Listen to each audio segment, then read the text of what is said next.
In this video, I'm going to show you how to paint this pretty fluffy cotton plant with easy to follow steps, so let's get started. I've drawn this freehand today, just a really simple outline and just a handful of colours. Most of them are from Marie Blue and one of the colours here is from Schminke, but I'll tell you about them as I work through the tutorial. I have a colour chart here that I always refer to in my tutorials, super easy to match the colours, and I'll put a card on the top of your screen which shows you how to use one of these and make one for yourself. All the materials that I'm going to be using, I'm going to be listing in the information box underneath this video, so if you miss anything, just check it out in the box beneath. Okay, so I've mixed two colours here. The first one you can see is burnt umber along with the stunning transparent orange from Schminke. I'm using my number 8 round brush here to apply water to the pencil line. We're going to be dropping this in wet to begin with. So wet means that I'm going to be just putting the water where I want to drop the paint, and it just gives it a softer look to start with. Really great if you're maybe a little bit nervous about watercolour. So you can do this to do your first washes, and sometimes it's a really good way of getting used to handling watercolour. So with that in place, I'm picking up the burnt umber and I'm dropping it in like this. Just using the tip of my brush to manipulate that paint into the pencil line. It's a really simple drawing today. I am using a reference photograph to work from, and I have done a drawing for you, a simple outline if you'd like to join in with me. And I'll put them right at the end of the video so that you can pause the video, screenshot them and print them out and trace them down if you want to. The paper that I'm using today is from Etcher. It's in this little sketchbook which I absolutely adore, and like I said, I'll link it in the description box underneath this video. Now for these fluffy cotton bits, what we want to do is add plain water as we did to start with.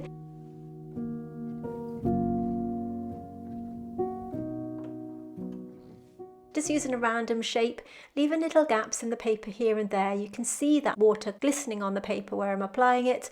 No rhyme or reason, just kind of random shapes. Just using the tip of my brush, leaving a little gap here and there. I'm using a really watered down neutral tint here. This is a nice grey tone. If you don't have this colour, you could use something like a Payne's grey or a black colour with a lot of water. You don't want this to be too strong. You can see me just dropping it into that wet paint. Now watercolour is all about building up our layers, so our first washes are always going to look a little bit strange, but don't worry, it's all part of the process. Just dropping it in, as you can see here, and it begins to sort of look as if they're really fluffy. We want to give this illusion of these being super fluffy and soft. Just dropping it in, and we'll let that dry. With everything dry, I'm picking up my number 2 pointed round. This is a Snowdrop pointed round from Rosemary & Co. And I have mixed on my palette there a mixture of sepia along with the two other colours of burnt umber and transparent orange from Schminke. You can see how I'm applying the paint here with my brush, just wet on dry this time because we've got our original wash in place now, so we have a better idea of where we're going to apply that second layer. So by using the tip of my brush, you can see how I'm blending these colours together, cleaning my brush in my tiny puddle that I've got there in my palette, patting it dry and blending it through. I do have a particular method of applying paint, and I have a video which tells you in more detail right at the top of your screen right now, so if you want to check that out later, you can take a look. By having my tiny puddle of water in my palette, it means that I'm not drenching that brush with water, where it can sometimes just drip down the ferrule of the brush and ruin your painting. So by having a tiny little puddle of water in your palette, it really does stop this from happening.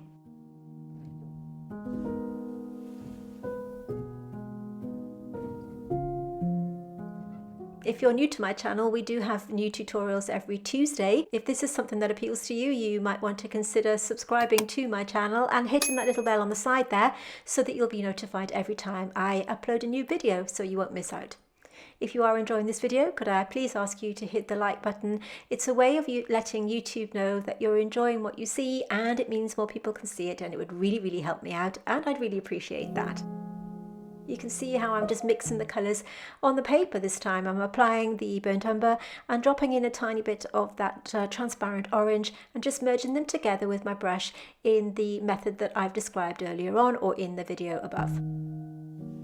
Just picking up each colour working wet on dry. You must make sure that those initial washes are dry, otherwise what will happen is your colour will bleed. You can see I've wet the paper here, wet in wet, so that I have that natural blur on that section, but it's important that the grey area where you have the beginnings of the fluffy little cotton buds, cotton tips, are dry, otherwise it will just merge in. Again, just randomly picking up the colours on my palette there, mixing between the burnt umber, transparent orange and the sepia. Adding a tiny bit of the neutral tint here to the base of this cotton, I keep wanting to say cotton bud, at the base of the cotton plant, and just blending that in. This isn't a botanical painting as such. I do like painting flowers and plants, and if botanical painting is something that you really enjoy, we do have a Patreon where we have much more in-depth tutorials at a slower speed, and you won't find them here on YouTube. They are exclusive to my patrons. And in case this is something that interests you, as always, let's just take a look at botanical painting and want to know more, then you may want to join our Patreon. We have different membership levels so that you can take your botanical painting to the next level. With our Clematis level, you will have a full-length, in-depth tutorial every month, and if you'd like to make even more progress, then check out our Rose level, where we now have a mentorship offering feedback to help you grow. You won't find any of our Patreon tutorials here on YouTube, and you can cancel your membership at any time.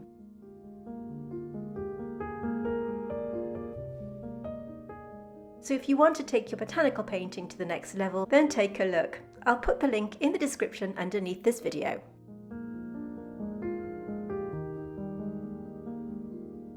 So as I said, my tutorials over there are exclusive to Patreons. You won't find them here on YouTube. And you should be able to join in with our YouTube tutorials anyway, because they are full length, and you can just join in and enjoy them. So just adding a wash of sepia here and mixing it in with burnt umber. Just adding a few more sort of wispy bits here on the base. We want these to look really natural, so that's why I'm varying the colour. Super easy to do, just using the tip of that number 2 pointed round.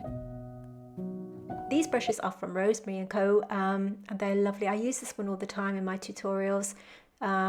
Really fine point and very easy to apply the watercolour with, and I use it for the finer detail as well as the sort of larger washes. So you can see me here again doing the same thing, adding a little bit of that burnt umber along with that gorgeous, beautiful transparent orange from Schmincke, which I adore.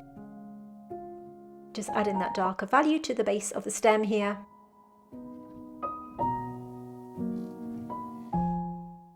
And just blending it out.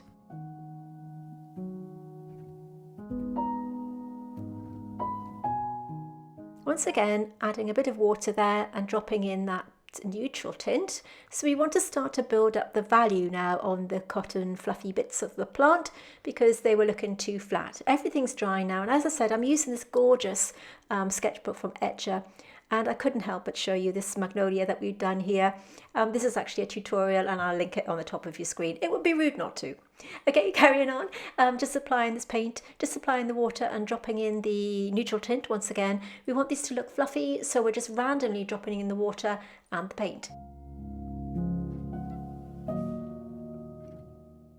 You can see how I'm using my brush to kind of manipulate that paint and push it around. You can see they're already looking a little bit more three-dimensional now than they were at the beginning, because you've got this kind of fluffy looking grey tone here. And I'm using the tip of that brush to gently add some wispy bits to the outside edge just by pulling it through.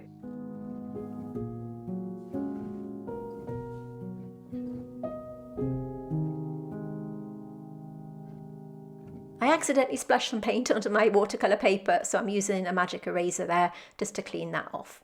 Repeating the process on the other elements of the plant. Just dropping in the neutral tint. There's no rhyme or reason to this, as I've said. I'm just randomly creating shadows where I feel they are needed. And again, just using the tip of the brush to gently pull that paint into the paper to give it a kind of jaggedy edge.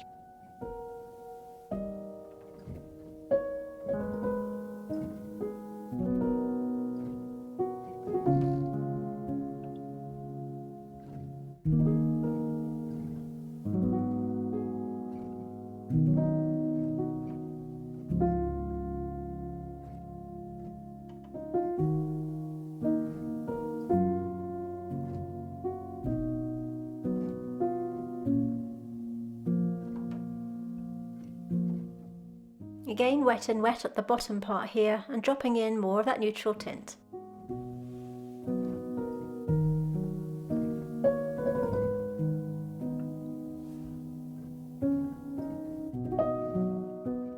And a mixture of neutral tint and sepia, and repeating the process.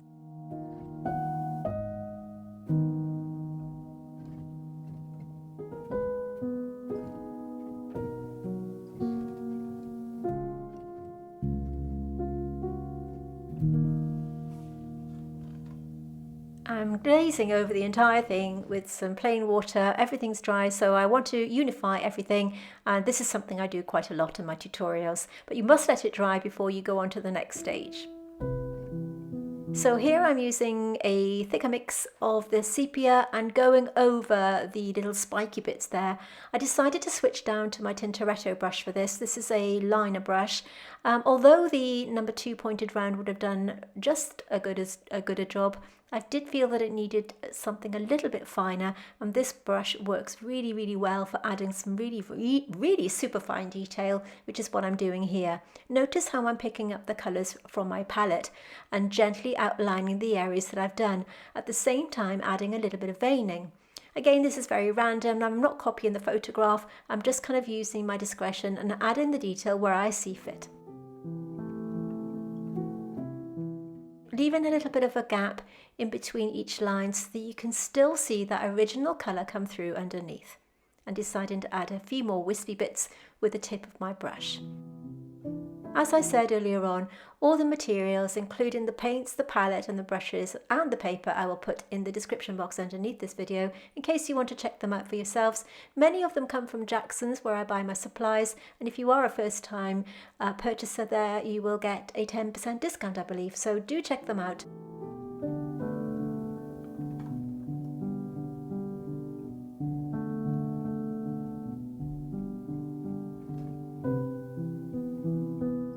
Carrying on with the process, adding a bit of that neutral tint underneath there, just to create a bit of shadow, and carrying on with the other brown tones, just dipping in and out of them where I feel they are needed to create some tonal contrast, but leaving out some of the lighter areas that we painted in first of all.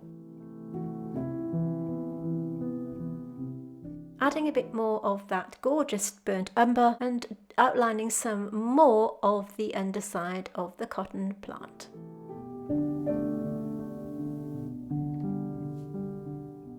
Adding some more veins as I work through. Just by wiggling the brush, you can easily create these shapes. You want the underside of that sort of brown area to look really kind of gnarly and crispy, so it's a stark contrast between that and the fluffy flower heads.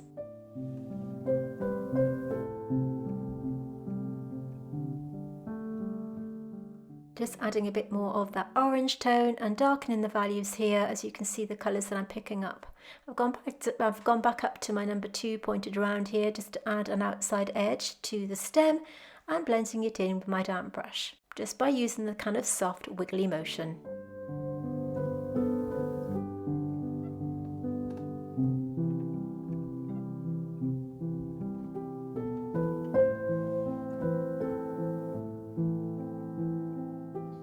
Switching back down to my number zero Tintoretto liner, and adding some detail to this little section here.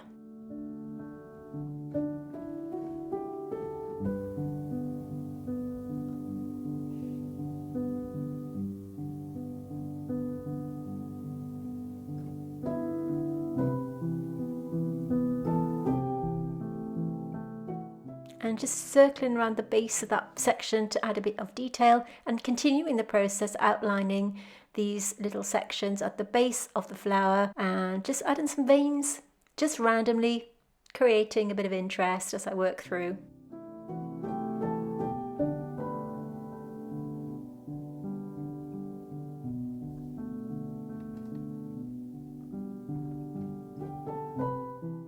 I wanted most of the detail to be on the top part of this rather than the bottom, because I wanted the bottom section to look a little bit more painterly and a little sort of a looser style. Just continuing that process.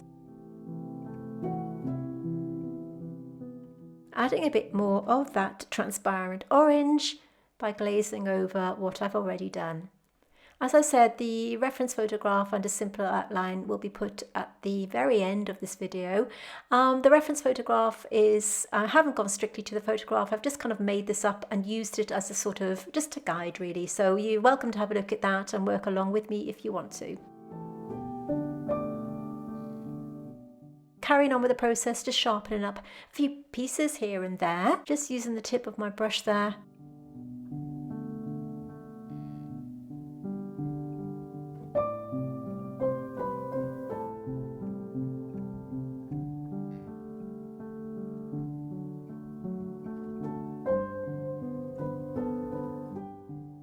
I decided to use a little bit of Dr. P.H. Martin's Bleed Proof White to add a bit more detail here and there, using just a small bit to add some, just a bit of texture by adding a bit of white to brighten up some of the areas within the cotton, and just wiggling that in just to soften out the outside edge, just to soften it through a little bit, just where I feel it is needed. And I have taken some of it into the brown areas that we painted just to give it a bit more of a natural look.